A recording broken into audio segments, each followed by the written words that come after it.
alguien quiere leer los 3 capítulos, puede leerlos, no hay ningún problema, ¿sí? Yo no se los voy a dar, o sea, tendrían que ir a buscar el libro a la biblioteca, o si me lo quieren pedir, yo se los puedo prestar. Pero, como sé que no lo van a leer, les recomiendo ponerle atención, ¿sí? Entonces, si se recuerdan, cuando empezamos la presentación pasada, les dije, a partir de ahorita bioquímica cambia, y bioquímica se empieza a convertir únicamente en energía, en transformaciones de energía, en cambios energéticos, en reacciones favorables, en reacciones desfavorables, etc. ¿Sí? Quiere decir que lo que vamos a ver hoy es la introducción a todo el metabolismo energético. No vamos a ver todo el metabolismo energético porque esto es el resto de bioquímica, o sea, hablar del metabolismo energético de carbohidratos, de proteínas, de lípidos, etc. ¿Sí? Lo que quiero que vean ahorita es que únicamente vamos a hablar de las capacidades o de las cantidades de energía que una persona debe de consumir para mantener el proceso o el trabajo biológico continuando, ¿sí? Entonces acá vamos a decir que los componentes de la dieta se pueden metabolizar, en 4 pasos. Quiere decir que lo que ustedes se comen puede tener 4 destinos diferentes. Puede ser que entre a vías oxidativas. Si se está oxidando quiere decir que estaba reducido. Si estaba reducido quiere decir que tiene energía, por lo tanto las rutas oxidativas son rutas que producen energía. O sea, se comieron el alimento que estaba reducido, ahora entró al proceso de digestión, puede entrar a componentes celulares que pueden servir, por ejemplo, en este caso, para producir en rutas oxidativas energía, ¿sí? O puede ser que entre a rutas de almacenamiento de energía y movilización de biomoléculas. Quiere decir que lo que se comieron ahora entró acá, solo que ahora se va a almacenar. ¿Sí? Estamos hablando de energía. Gastar energía o guardar la energía. Van a ser rutas de biosíntesis, pero de biosíntesis de almacén energético. Que a diferencia de la tercera opción, que son las rutas biosintéticas, serían la síntesis de los componentes estructurales de la célula. Por ejemplo, la síntesis de un ribosoma, la síntesis de un glicerofosfolípido de membrana, de un esfingolípido de membrana, que está siendo sintetizado, pero no para producir energía, sino son componentes estructurales. A diferencia de la síntesis de glucógeno o de la síntesis de triglicéridos, que sabemos que son sintetizados para almacenar la energía que en algún momento se va a degradar. ¿Sí se entiende la diferencia entre estas dos? ¿Sí? Sí. Va. Y la cuarta sería las vías de eliminación de desechos y de desintoxicación, que sería básicamente el producto de desecho de todo lo que comimos, que entraría, por ejemplo, CO2 y agua, o los productos de desecho de todos los xenobióticos. ¿Alguien sabe qué es un xenobiótico? ¿No? Los xenobióticos son moléculas que no tienen ningún aporte nutricional, ¿sí? Quiere decir ningún aporte nutricional, o sea, son cosas que comemos que al final no sirven de nada, cosas que al final tienen que ser metabolizadas y van a ser transformadas en algún producto de desecho. Al final de año, más o menos, vamos a hablar un poco más acerca de los xenobióticos cuando veamos metabolismo del citocromo P450. Por ahorita me interesa que se imaginen que se comieron una pastilla y que la pastilla tenía ácido acetilsalicílico, que es lo que va a llegar a inhibir a la ciclooxigenasa y les va a quitar el dolor de cabeza, por ejemplo. Pero la pastilla no era solo el ácido acetilsalicílico, tenía un excipiente, tenía una vía de solubilización, tenía, sepa algún farmacéutico cuántas cosas más, ¿sí? Pero entonces, ¿qué pasa? Todo lo demás que se están comiendo con la pastilla son componentes que no tienen ningún aporte nutricional. Esos componentes que no tienen aporte nutricional, pero que ustedes ya se comieron, tienen que ser metabolizados y por lo tanto producidos a generar productos de desecho para que puedan ser eliminados del organismo. ¿Sí se entiende? Va. Los xenobióticos pueden estar presentes en aire y en agua también, por ejemplo, algún pesticida, algún plaguicida. Por lo general los xenobióticos se asocian a cosas tóxicas que el cuerpo está recibiendo y que tiene que metabolizar para impedir esa toxicidad dentro del cuerpo, ¿sí? Un ejemplo así a grandes rasgos podría ser, ¿alguien se ha inyectado una neurobión aquí alguna vez? ¿Neurobión? ¿Sí? ¿Nunca? ¿Cómo orinan? Rojo, ¿sí? Eso rojo que están orinando es el producto de desecho de algo que ustedes inyectaron, de algo que está siendo metabolizado. No obtuvieron energía a partir de eso. ¿Sí se entiende? Va. En términos nutricionales, la energía que aportan los alimentos se expresa como calorías. ¿Cuál es la diferencia entre una caloría con C mayúscula y una caloría con C minúscula? ¿Ah? No es lo mismo. Kilocalorías. Cuando se escribe con C mayúscula representa kilocaloría, ¿sí? O sea que cuando esté al inicio de una oración pónganlo en tela de juicio, ¿sí? ¿Será kilo o será una caloría normal? Una caloría normal es con C minúscula y una con C mayúscula representa 1000 veces más el valor que están viendo, ¿sí? Entonces por eso les puse ahí, caloría con C mayúscula, que es una kilocaloría. Y una kilocaloría que equivale a 4.18 kilojoules. Apuntan ese número, por favor.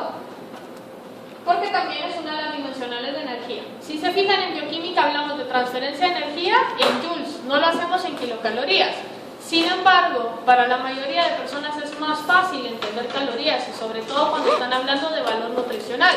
Si ustedes le dicen a una persona, tómense o cómase este pedazo de carne porque contiene tantos joules de energía, se les van a quedar viendo como de qué me está hablando, ¿sí? Porque la gente está más relacionada a asociar la caloría a la cantidad energética de un alimento, ¿sí? Se los digo porque probablemente en algún momento de su vida ustedes se tengan que relacionar con gente que no tengan ni idea de qué es comer, ¿sí? Entonces acá, datos generales, podríamos decir así, carbohidratos. Un carbohidrato tiene 4 kilocalorías por gramo. O sea, 100 gramos de carbohidrato van a hacer equivalencia a 400 kilocalorías, ¿sí? Lo mismo pasa con las proteínas. La grasa tiene 9 kilocalorías por gramo. El problema con la grasa es que no necesitan consumir un gran peso para consumir lo suficiente de grasa. ¿Por qué? Porque encima de que tiene un alto poder calórico, tiene una densidad muy baja, o sea, la grasa pesa muy poco, ¿sí? Y un dato curioso acá es ver que el alcohol puede incluso generar más cantidad de energía que un carbohidrato. Ojo acá, estamos hablando de alcohol, etanol puro, ¿sí? Cuando ustedes hablan del contenido de alcohol, ya tenían excusa, dicen ustedes. Cuando ustedes hablan del contenido de alcohol de una cerveza, por ejemplo, que tiene 5 o algunas 7% de alcohol, están hablando de que solo ese 5% va a ser el contenido energético de la cerveza, ¿sí? El 95% restante de la solución contiene otro tipo de cosas que se acumulan de una forma diferente o que generan desechos o productos de desecho distintos, ¿sí? Que generan la mayoría de efectos adversos. Entonces acá lo que quiero que vean es que al final nosotros podemos obtener energía de varias fuentes. Entonces un problema así chiquitín. ¿Cuántas kilocalorías consume una persona que come 200 gramos de carbohidratos, 100 gramos de proteínas, 125 gramos de proteínas y 25 gramos de grasas al día? ¿Cómo lo calculan? ¿Qué por 4? Carbohidratos y proteínas por 4. ¿Y la grasa? Por 9. ¿Sí? Va, háganlo.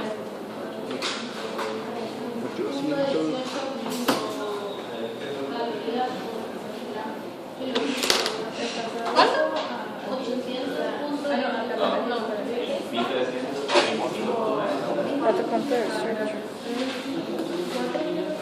No me sacan la hora. Ya no pueden venir a bioquímica sin calculadora. Y eso se lo dije hace como 10.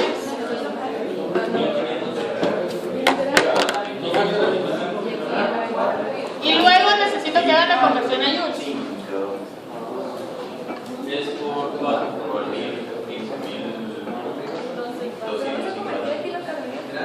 Eso sería 800 en calorías. Ya estuvo. ¿Ya?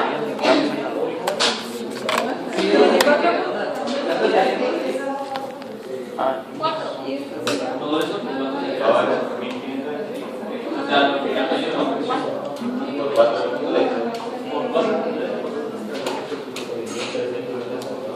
pero después de que pasa. Eso lo tengo que haber quedado. ¿Sí?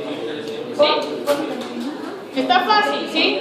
Quiere decir que calcular el contenido energético de una comida o de sus comidas al día realmente no es tan complicado. Lo complicado es saber si la comida es carbohidratos, si es proteína, si eso es lo más difícil tal vez, ¿sí? Va. ¿Ya estuvo? Va. Entonces, ahora vamos a hablar del gasto energético diario. El gasto energético diario, como el nombre lo dice, es la cantidad de energía que diariamente gastamos. Para eso tenemos que definir un equilibrio que prácticamente es el balance energético, que habla acerca de que el consumo debe de igualar a la pérdida. O sea, lo que yo gaste debe de ser igual a lo que yo esté comiendo. porque si no empieza a perderse el equilibrio. Si yo gasto menos de lo que como, hay un balance positivo. Si yo gasto más de lo que como, hay un balance negativo. Vamos a hablar de eso al final de la clase. Lo que quiero que vean es que el gasto energético diario es la suma del metabolismo energético basal, de la actividad física y de la termogénesis inducida por alimento. O sea, la suma de estas tres cosas me va a dar a mí lo que yo gasté al día de energía, ¿sí? Vamos a hablar ahorita en qué consiste cada una de estas tres para que se vayan dando una idea de cómo calcular la cantidad de energía que consumimos al día, ¿sí? La primera que vamos a ver entonces es el metabolismo basal. El metabolismo basal tiene dos definiciones. Tiene el metabolismo o la tasa metabólica en reposo y la tasa metabólica basal. Suena lo mismo, no es lo mismo, pero se calcula casi igual, ¿sí? Entonces, vamos a ver primero la tasa metabólica en reposo, que es el TMR. Esta es la medida de la energía necesaria para mantener la vida, o sea, la expansión pulmonar, la filtración glomerular, la contracción cardíaca, por ejemplo, ¿sí? El transporte de sangre para poder mantener la presión sanguínea, o sea, todo lo necesario para mantener la vida sin actividad física, porque acuérdense que actividad física era otra cosa que le teníamos que sumar. Quiere decir que aquí contracción de músculo esquelético, 0, ¿sí? Entonces, ¿qué pasa acá? Esto más la producción de calor y oxígeno, quiere decir que la persona está despierta, es el gasto energético en reposo, la persona está despierta pero está en reposo. Luego, ¿qué pasa? La tasa metabólica basal es el gasto de energía de una persona mental y corporalmente en reposo. ¿Cómo una persona puede estar mentalmente en reposo? Solo durmiendo. Entonces, prácticamente esa es la diferencia entre el TMB y el TMR. Este TMB se calcula en un entorno térmicamente neutro de 12 a 18 horas después de una comida, ¿sí? Entonces, hay diferencia porque el simple hecho de estar despierto gasta mayor cantidad de energía.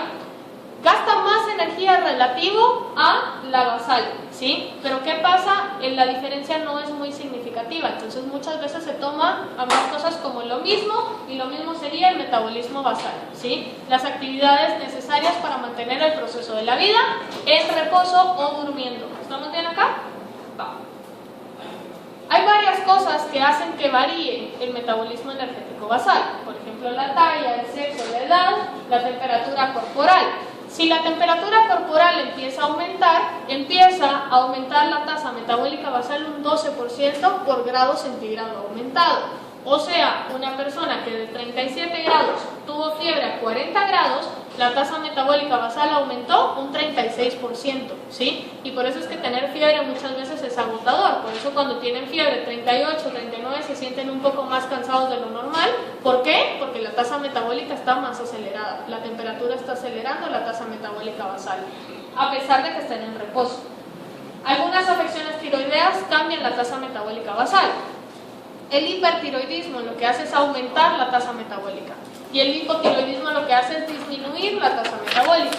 Una persona que sea hipotiroidea con una tasa metabólica basal reducida quiere decir que hay menor gasto energético en reposo o durmiendo. Si gasta menos energía quiere decir que almacena más. Quiere decir que por lo general las personas hipotiroideas son personas que padecen obesidad o padecen de sobrepeso, ¿sí? Luego tenemos el embarazo, algunos factores genéticos y la vejez. La vejez usualmente está relacionada a pérdida de la actividad metabólica basal. Por eso es que mientras uno va envejeciendo, va acumulando cada vez más porcentaje de grasa. Esto es relacionado con todo lo demás que hemos visto, como pérdida del agua y todo lo demás, ¿sí? Va. Una estimación establece que se necesitan aproximadamente 24 kilocalorías por día por kilogramo de peso corporal. O sea, 24 kilocalorías en un día. Como quien dice, una caloría por hora. ¿Sí? Una kilocaloría, caloría con C mayúscula. Una kilocaloría por hora. ¿Sí? Esta kilocaloría por hora es para mantener las funciones metabólicas basales. Pero es una kilocaloría por kilogramo de peso. O sea, si la persona pesa 50 kilogramos, necesita por lo menos 50 kilocalorías por hora para mantener la vida en funcionamiento. Completamente en reposo, sin estar ni siquiera poniendo atención, ¿sí? Entonces acá lo que nosotros vamos viendo es que dependiendo de la actividad, va a ir incrementando la cantidad del gasto energético. Entonces acá, lo que quiero que vean es que aquí seguimos hablando del reposo, ¿sí? De la tasa metabólica basal en estado de reposo. Esta tabla permite calcular de forma estimada, de forma más o menos, de forma aproximada, cuál es el requerimiento energético para una persona según la edad y según el peso y según el sexo, ¿sí? Si se fijan, tenemos hombres y tenemos mujeres allá. Estamos evaluando el parámetro de la vejez porque lo estamos relacionando con la edad. Asumo que la mayoría aquí estamos por lo menos en este rango, ¿sí? Quiere decir que en este caso yo diría, bueno, para un hombre yo podría calcular 15.3 por el peso, donde el peso tiene que estar en kilogramos, ¿sí? O sea, su peso en kilogramos por este factor más 679. Y lo que les dé va a ser la cantidad de kilocalorías que una persona necesita para mantener todas las funciones metabólicas en funcionamiento, ¿sí? Como les dije, es solo un estimado, el factor de error de esta tabla es muy grande. ¿Esto es en reposo? Esto es en reposo, ¿sí? Que sería el BMR, que sería el metabólico basal. En reposo y basal, de los dos que hablábamos hace un rato, decíamos que eran muy parecidos y por lo tanto se toma casi como lo mismo, porque la diferencia es casi insignificativa. Y si toma en cuenta que esta tabla tiene un gran porcentaje de error, quiere decir que ahí va implícito el error de la diferencia entre basal y reposo, ¿sí? No considera el tejido adiposo que es metabólicamente inactivo. Quiere decir que una persona puede pesar mucho, y yo voy a asumir de que va a necesitar más kilocalorías, pero ese tejido adiposo no está gastando energía. Quiere decir que yo en teoría estoy calculando una tasa metabólica basal más alta de la que la persona realmente tiene. ¿Sí se entiende esa parte? Entonces, ¿cómo será excluir el tejido adiposo?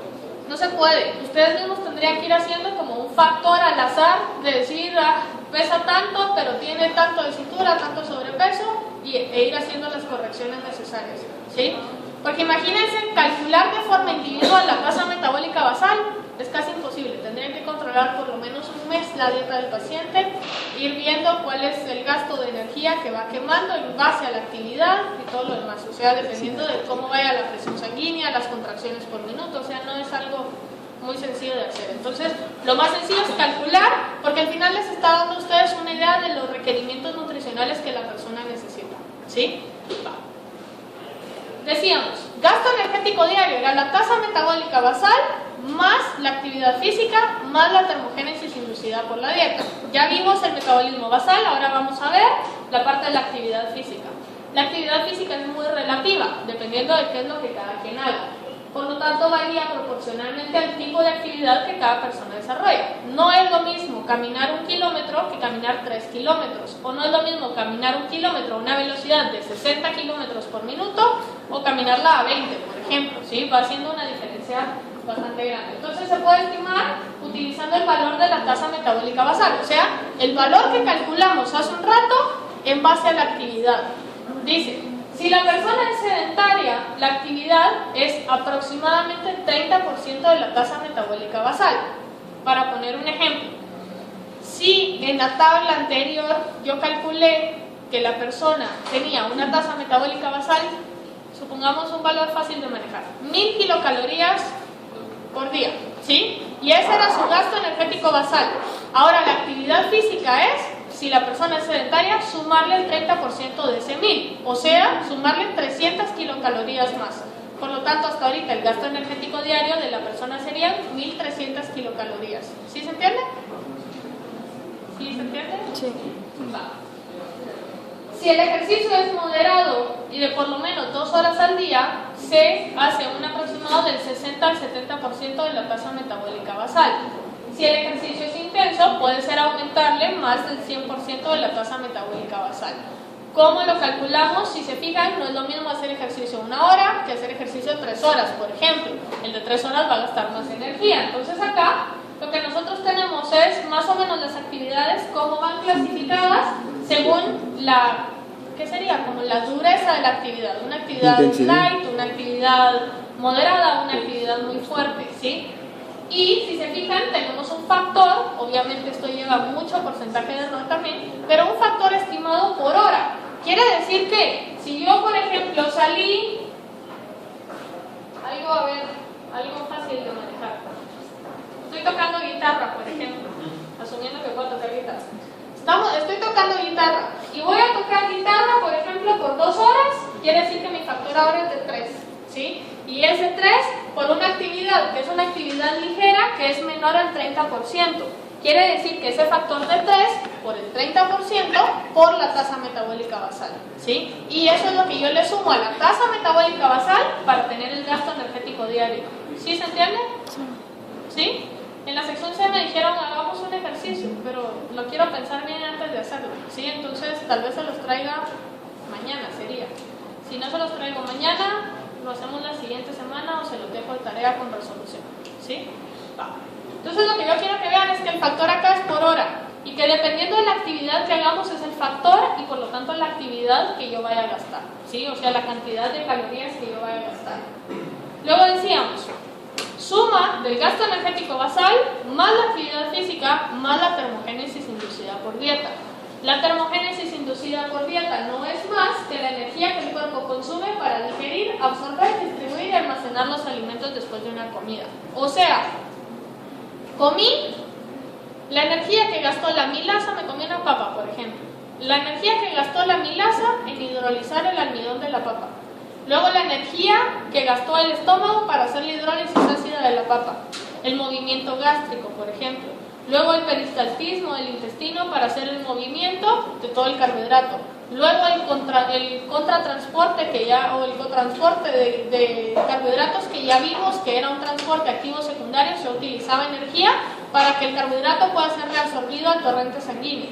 Luego el transporte del torrente sanguíneo del intestino a la célula, por ejemplo. Todo ese proceso es parte de la termogénesis inducida por dieta, la cantidad de energía que yo utilice para movilizar y para digerir el alimento, ¿sí?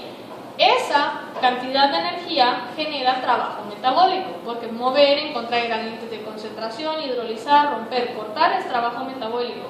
Los procesos no son al 100%, quiere decir que la temperatura corporal cambia después de una gran comida. No sé si se han dado cuenta, pero después de que se dan una gran comida, por ejemplo en carbohidratos y proteínas, su temperatura corporal aumenta y la sensación empieza a ser de frío, por ejemplo, ¿sí? Gastan mucha energía metabolizando la comida y ¿qué pasa? Les da sueño, la famosa marea alcalina, ¿sí? Que les dicen, ¿por qué? Les da sueño porque su cuerpo gastó una gran cantidad de energía tratando de digerir todo lo que se acaban de comer, ¿sí? Luego entonces se estima que corresponde aproximadamente un 10% de energía de lo que los alimentos que se comieron aportan al cuerpo. O sea, si comen más van a gastar más porque el 10% va a ser más alto, ¿sí? Más o menos se calcula, poniendo el ejemplo anterior, que eran 1500 calorías, el ejercicio que hicimos hace un rato. Si la persona comió 1500 calorías, la termogénesis inducida por la dieta va a ser el 10% de esas 1500 calorías. Y esa es la energía que va a gastar en hacerlo, ¿sí? Sin embargo, el valor que se gasta es muy bajito y por lo tanto suele ignorarse, suele despreciarse para calcular el gasto energético diario. ¿Cómo me quedaría la fórmula del gasto energético diario entonces si estoy despreciando la termogénesis por dieta? Metabolismo basal más actividad física, que sería lo que tenemos acá, ¿sí? Y la actividad física tomando en cuenta la severidad de la actividad más el factor, por el factor de horas que hayamos realizado, ¿sí? Entonces, el cálculo del gasto energético se realiza con la suma de la tasa metabólica basal en kilocalorías por día, que sería la que calculamos con la tabla, y la energía requerida para las actividades físicas por cantidad de tiempo. Cada actividad física desarrollada es tomada en cuenta para el cálculo total según la tabla de factores que vimos hace un rato, ¿sí? Entonces, usando esas dos tablas yo puedo tener un estimado del gasto energético diario. ¿Para qué me sirve hacer el cálculo del gasto energético diario? Porque en base a eso yo puedo saber si la persona va a perder peso, si la persona se va a mantener o si la persona va a ganar peso, ¿sí? Y en base a eso yo puedo decir que el equilibrio sería la cantidad de kilocalorías consumidas igual a la cantidad de calorías gastadas. La persona no engorda, no adelgaza, la persona se mantiene. Si la persona consume más kilocalorías de las que gasta, yo tengo un balance energético positivo y el efecto va a ser engordar. Hay mayor almacenamiento de combustible. Si yo gasto más kilocalorías de las que consumo, el balance energético va a ser negativo, ¿sí? Si el balance energético es negativo, la persona adelgaza, hay menos almacenamiento de energía. ¿Vamos bien acá? ¿Sí? Va. Luego tenemos el índice de masa corporal que se calcula con la fórmula esta que está acá. Tenemos el peso en libras y la talla en pulgadas. dependiendo del sistema que usen. La talla puede ser en centímetros y el peso puede ser en kilogramos, ¿sí? Dependiendo de qué sea lo que usen. Aquí en Guatemala creo que usamos como una mezcla de los dos, ni uno ni otro. Usamos libras y usamos centímetros, ¿sí? Entonces acá, importante mantener esa relación. El índice de masa corporal, como el nombre lo dice, es un índice, es un cálculo, es una cifra que me va a decir a mí cómo está mi requerimiento energético, ¿sí? Cómo está mi balance energético. Si mi balance energético está en un índice deseable, tiene que estar en este valor, ¿sí? Si está por debajo de esto, quiere decir que estoy por debajo del peso ideal. Entre esto tengo sobrepeso y mayor a esto tendría la persona ya obesidad. Que obesidad no es lo mismo a tener sobrepeso, ¿sí? Entonces acá el índice de masa corporal lo puedo estimar más o menos acá. Estas son tablas en las cuales yo no necesito hacer el cálculo, sino ya está la relación ahí. Supongamos, más o menos, yo me estoy calculando y estoy como en estas pulgadas, ¿sí? Más o menos por acá yo podría decir, bueno, peso más o menos como por acá, quiere decir que mi índice de masa corporal está como por acá, ¿sí? Estoy dentro de lo ideal, ¿sí? Si yo tuviera esto, pero peso más, yo puedo decir, bueno, ya estoy en la parte de obesidad o ya estoy en la parte de sobrepeso, ¿sí? Entonces, es una forma rápida de poder ver si la persona está dentro de un índice de masa corporal deseable con sobrepeso, obesidad o por debajo, sin necesidad de hacer esta fórmula. ¿Sí se entiende? ¿Sí? Es un más o menos acá.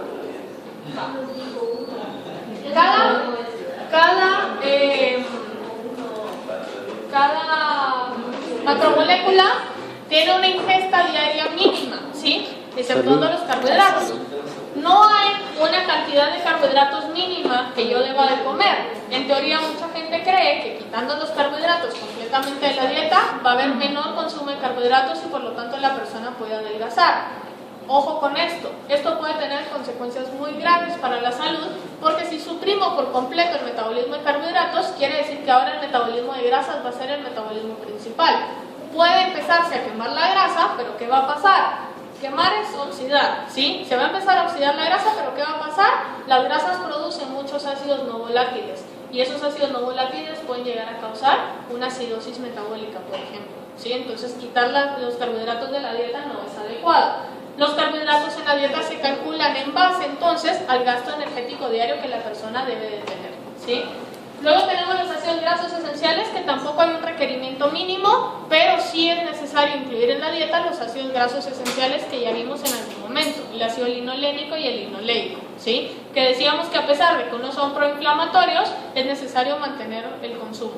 Les decía, no hay un requerimiento mínimo, pero sí se debe mantener una proporción. ¿Se recuerdan cuál era la proporción? 15 a 1, ¿sí? Va. Luego tenemos las proteínas, que eran 0.8 gramos por kilogramo de peso corporal, lo que viene siendo en un hombre promedio de 60 gramos al día y mujeres promedio 50 gramos al día. Importante que tengan aminoácidos esenciales. Si se recuerdan, los aminoácidos esenciales eran los que no podíamos producir y necesitábamos consumir de la dieta. Este último inciso es bien importante con las personas que son vegetarianas o que son veganas, creo que les dicen, sobre todo estas últimas, porque no consumen ningún alimento de origen animal, ¿sí? Entonces estos suplementos deben de estar administrados para poder cubrir el gasto energético diario de una persona. Luego tenemos dos estados, el estado de alimentación y el estado de ayuno. El estado de alimentación pues prácticamente es comer, que es el periodo durante el cual se produce la digestión o la absorción de nutrientes luego de una comida. Y su posterior almacenaje o utilización como fuente de energía. O sea, sería como regresar al primer esquema que vimos. Comimos y ahora lo que comimos, ¿a dónde se va? A energía, almacenamiento o a biosíntesis, ¿sí? O a degradación si fuera un xenobiótico. El destino de los nutrientes absorbidos depende de las concentraciones de insulina y glucagón circulantes. Esta insulina y glucagón van a ser como los que tengan la batuta en el metabolismo energético, principalmente de carbohidratos. Vamos a definir a la insulina como un hipoglicemiante. Quiere decir que se va a producir o a estimular cuando haya niveles altos de azúcar.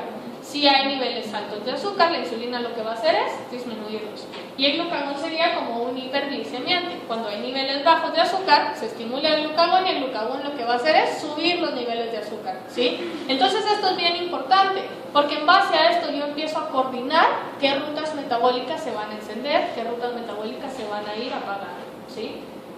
Bueno, y el estado de ayuno comienza de 2 a 4 horas luego de una comida, cuando la concentración de glucosa vuelve a sus valores basales. Si se fijan, entonces el estado de ayuno viene casi inmediato después al estado de alimentación. El estado de ayuno básicamente es como al momento en que yo comí aumentan mis niveles energéticos. Cuando todo esto ya se almacenó y regresé a la normalidad otra vez, el estado de ayuno ya empezó, ¿sí? Y a partir de ese momento el glucagón debería de empezar a trabajar en ese estado de ayuno para mantener constante esta concentración, ¿sí? Entonces cuando veamos regulación vamos a hablar un poquito más acerca de eso.